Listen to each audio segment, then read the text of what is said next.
Pakistan is the most IMF dependent country in South Asia. One of the main reasons for its dependence is oil. At least 15 of the 23 programs Pakistan has gone through are because of international oil price shocks.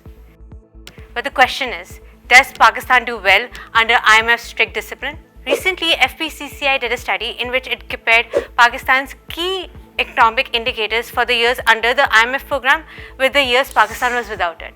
On average, real industrial growth, real GDP growth, development expenditure as a percentage of GDP, inflation and unemployment. All these indicators suffered during the years Pakistan was under IMF's reigns. One of the few indicators that improved was the current account deficit as a percentage of GDP. So why does the macroeconomy suffer when Pakistan turns to the lender of the last resort? Pakistan operates in a boom-bust cycle, though lately we have seen more busts than boom. When the economy is doing well, people have jobs and money in the pocket. They go out and consume. Since Pakistan is an import-based economy, cars, bikes, mobiles are all dependent on foreign inputs, or they are assembled rather than manufactured. On the industrial side, manufacturing and exports also increase imports because of a lack of domestic raw materials and inputs. Take textiles for example. In an agrarian economy, millions of bales of cotton are imported every year.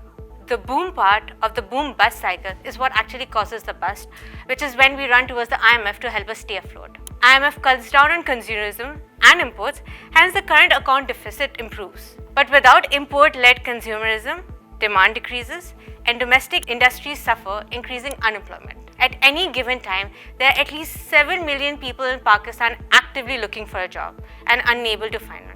It is this strata of society that takes desperate measures such as sailing to Greece in an overcrowded boat in search of livelihood. Inflation increases because the government does not have the money it had during the boom cycle to absorb the cost of inefficiencies in the energy sector or subsidize higher international oil prices.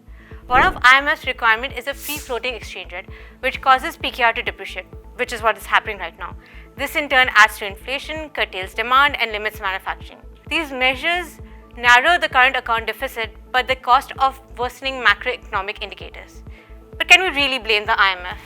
If a chain smoker gets lung cancer and loses hair because of chemotherapy, do we blame chemotherapy or his habit of smoking? Pakistan's structural issues and band-aid measures ensure that we remain in the boom-bust cycle that causes us to return to IMF again and again. Countries like India and South Korea have proven that digging ourselves out of the hole is possible, but it won't be through the crutch of IMF funding. For that, we need a stable and strong democracy, something that does not seem to be on the cards at the moment.